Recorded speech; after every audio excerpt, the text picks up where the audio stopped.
너무 긴 시간 함께하지 못해서 저희 교육자들이 이렇게 영상으로 여러분들에게 문안 인사 드립니다.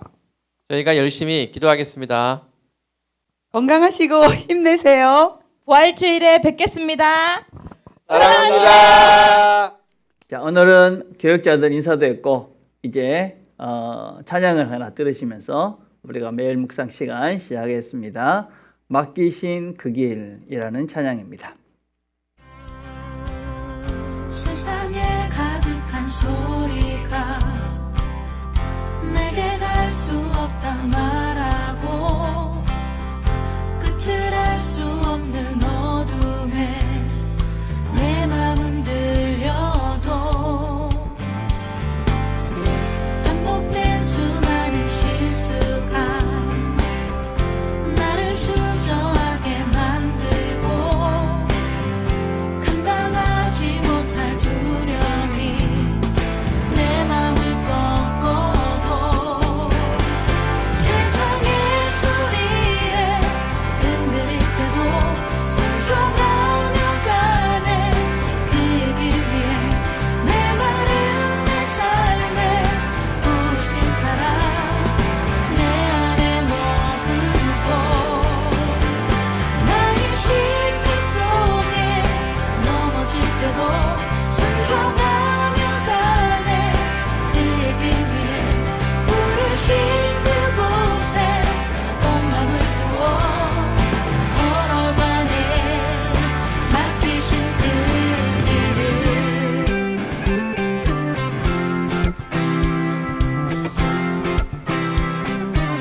세상에 가득한 소리가 세상에 가득한 소리가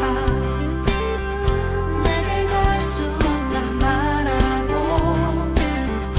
끝을 알 수 없는 어둠에 내 맘은 들려도 반복된 수많은 실수가 나를 주저하게 만들고 감당하지 못할 두려움이 내 맘을 꺾어도 세상의 소리에 흔들릴 때도 순종하며 가네 그의 길 위에 내 마른 내 삶에 부으신 사랑 내 안에 머금고 나의 실패 속에 나의 실패 속에 넘어질 때도 순종하며 가네 그의 길 위에 부르신 그곳에 온 맘을 두어 걸어가네 맡기신 그 길을 오늘은 목적이 이끄는 삶 21제 마지막 시간입니다. 오늘의 주제는 목적이 있는 삶 살기입니다. 하나님 말씀은 잠언 19장 21절입니다. 사람의 마음에는 많은 계획이 있어도 오직 여호와의 뜻만이 완전히 서리라. 우리 교회의 모토 중에 하나가 균형 잡힌 그리스도인, 성경적으로 균형 잡힌 그리스도인입니다. 비브리컬 밸런스드 크리스찬, BBC라고 우리가 명명하고 있습니다. 균형은 참 중요합니다. 밸런스가 돼야 되는 것이죠. 이성과 신비, 형식과 내용, 교회와 세상, 일과 심, 이런 모든 것들에서 균형을 이루어가야 우리가 하나님께서 원하시는 올바른 바른 길을 우리가 살아갈 수가 있습니다. 어떻게 우리가 이런 균형 잡힌 삶을 살아갈 수가 있을까요? 무엇보다도 우리는 이런 균형 잡힌 삶을 살기 위해서는 영적인 동역자들과 함께 이야기를 나누는 것이 대단히 중요합니다. 우리는 혼자서는 항상 내가 원하는 것, 내가 보고 싶은 것, 내한테 편리한 것들, 그래서 한쪽으로 치우칠 수밖에 없습니다. 그래서 우리는 함께 이야기를 나누면서 지금 내가 가고 있는 길이 균형 잡힌 그런 길인지 한쪽에 치우치진 않는지를 확인해 가셔야만 합니다. 우리가 목적이 이끄는 20일, 이 한 달 동안 이 이야기들을 나누는데 이제 여러분들이 한번 주변에 있는 분들과 이야기를 나누시면 그러면 서로가 배움받을 또 확장해 갈 수 있을 것이고 여러분의 생각에 균형을 이루어갈 수 있을 것입니다.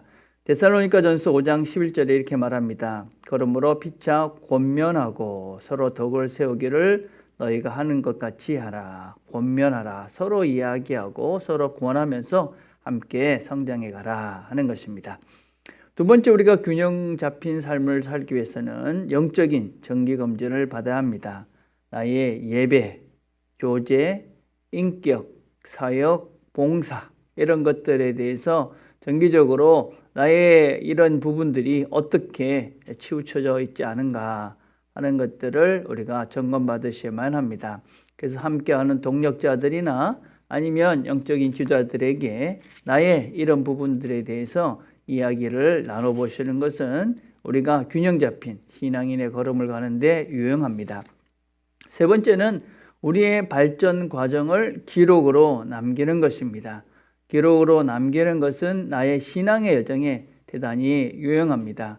언젠가 나의 신앙의 기록들을 봤을 때 내가 이랬구나, 이런 생각도 했었구나. 그러면서 내가 내 자신을 돌아볼 뿐 아니라 또 그렇게 내 뒤의 걸음들을 따라오는 후배들에게 나의 여정들을 설명해 줄 수 있고, 그래서 우리가 이런 기록들을 통해서 나와 너에게 유익한 시간들을 가질 수 있습니다. 민수기 33장 2절에 모세가 여호와의 명령대로 그 노정을 따라 그들이 행진한 것을 기록하였으니, 그렇게 기록으로 남긴 이 하나님 말씀이 우리에게 우리의 인생길을, 우리의 신앙의 길을 잘 갈 수 있도록 도와주는 좋은 도구가 되고 있습니다. 네 번째, 우리는 이것들을 나의 신앙의 여정에 생긴 것들을 전달해야 합니다.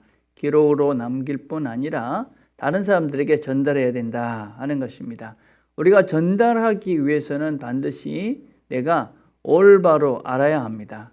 우리가 전달하고 설명해 내기 위해서는 내가 바르게 이해하고 알아야 되는데, 그렇게 바르게 안 그것들을 확인해가는 그런 시간들이 바로 내 배운 바, 내가 아는 바를 다른 사람들에게 전하는 것이다 라고 할 수 있습니다. 그래서 내가 알고 있는 바, 믿는 바를 정리해서 전달하려고 할 때 우리는 우리의 생각에 균형을 이루어갈 수 있게 되어집니다. 사람들은 삶을 살아가는데 일반적인 사람들이 세 가지 정도의 고민을 한다고 그럽니다. 무엇보다도 나는 누군가에 대한 정체성의 문제입니다. 두 번째는 나는 중요한 존재인가 하는 중요성의 문제이고, 세 번째는 나의 삶은 어떤 영향력을 주는가, 다른 사람들과의 관계의 문제다, 이렇게 이야기를 합니다.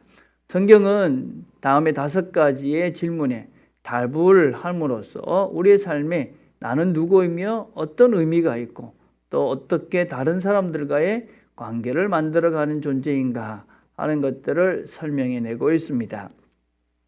자, 첫 번째, 내 삶의 중심을 무엇으로 삼을 것인가 하는 것에 대한 답을 성경은 분명히 하고 있습니다. 방향에 대한 질문이다 라고 할 수 있죠. 우리의 삶의 중심, 방향, 그것은 하나님입니다. 우리의 삶의 중심은 하나님께 있는 것이고 우리는 하나님을 향해서 나아갑니다. 그런 하나님께 나아가고 있는 구체적인 한 모습, 그것이 예배입니다. 그래서 우리의 예배는 우리의 삶의 중심이며 우리의 시간의 중심이고 또한 우리 생명의 중심이다 라고 할 수 있습니다. 그래서 우리는 우리의 예배를 하나님께로 향하고 있는, 하나님을 목적하고 있다라는 것에 실제적인 한 면으로 예배를 드립니다. 두 번째, 나는 어떤 성품의 사람이 되어야 하는가 하는 질문입니다. 존재에 대한 질문이다 라고 할 수 있습니다. 그리스도인이 되었다 하는 것은 예수를 닮는 존재로 새로워져 가는 것이다. 그것은 우리가 그분처럼 말하고 행동하는 자리에까지 간다 하는 것입니다. 그분처럼 말하고 행동하는 성품과 또 나의 인격이 그분을 닮아가는 것을 우리의 정체성, 우리의 목적이라고 할 수 있습니다.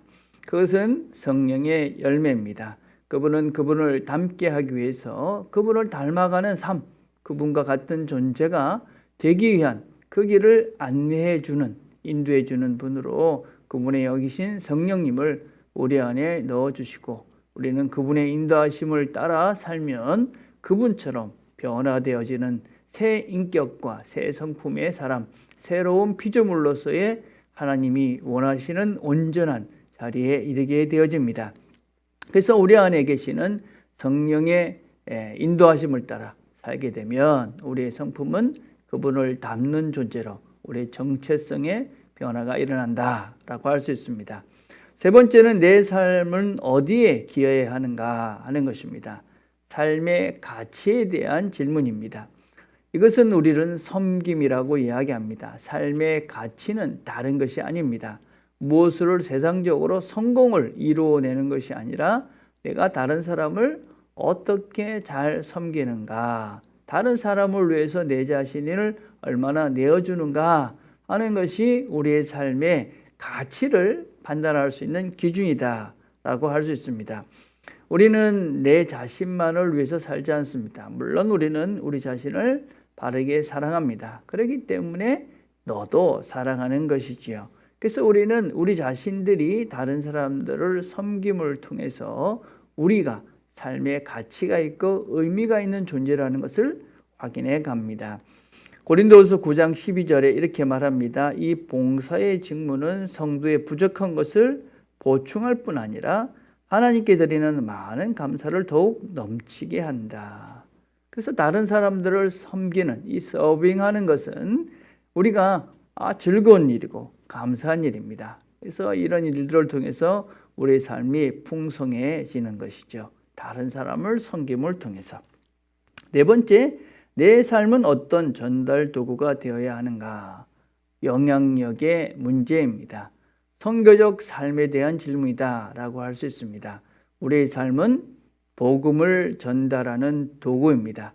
우리는 복음으로 영향력을 미쳐가는 사람입니다. 하나님의 복음, 복된 소식, 영원한 삶, 참된 진리, 생명의 삶을 살아가는 이 삶을 전달함으로써 우리는 세상에 영향력을 미치는 사람이다 라고 할 수 있습니다. 마지막으로 내 삶의 동력자는 누구인가? 우리는 늘 부족하고 변하기 때문에 이 길을 같이 갈 동력자가 필요합니다. 우리 한계에 대한 인정이고 우리 자신에 대한 정체성의 또 다른 면이다 라고 할 수 있습니다. 하나님은 이런 질문들을 답해 주시면서 하나님은 우리를 사용하셔서 하나님의 일을 이루어가기를 원합니다. 다윗은 자기 세대에 하나님의 목적을 위해서 살았습니다. 그래서 다윗은 하나님 마음에 합한 사람이다 라는 칭함을 받았습니다. 그 목적을 세우고 그 목적을 이루기 위해서 살았던 그 삶, 그것을 하나님께서는 하나님 마음에 합하였다 라고 평가해 주고 계십니다.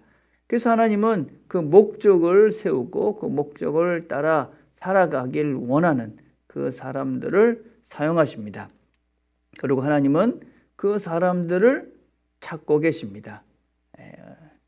언제 찾고 있느냐? 지금 찾고 계시고 지금 우리가 가지고 있는 것을 사용하셔서 하나님의 일을 하시기를 기대하고 계십니다. 그래서 바울은 하나님의 목적을 이루는 것을 삶의 이유로 살았기 때문에 그는 사는 것도 죽는 것도 두렵지 않은 그런 삶을 살 수가 있었습니다. 우리의 마지막 소원이 또 우리를 평가하는 우리 신앙의 후배들이 나는 하나님의 목적을 위해서 살다가 하나님 앞에 갔다. 또 저 신앙의 선배는 하나님의 목적에 맞는 삶을 살다가 하나님께 갔다. 그런 삶을 우리가 살 수 있다면 우리의 삶은 하나님께 칭찬받는 아름다운 삶으로 마무리될 수 있을 것이라고 믿습니다.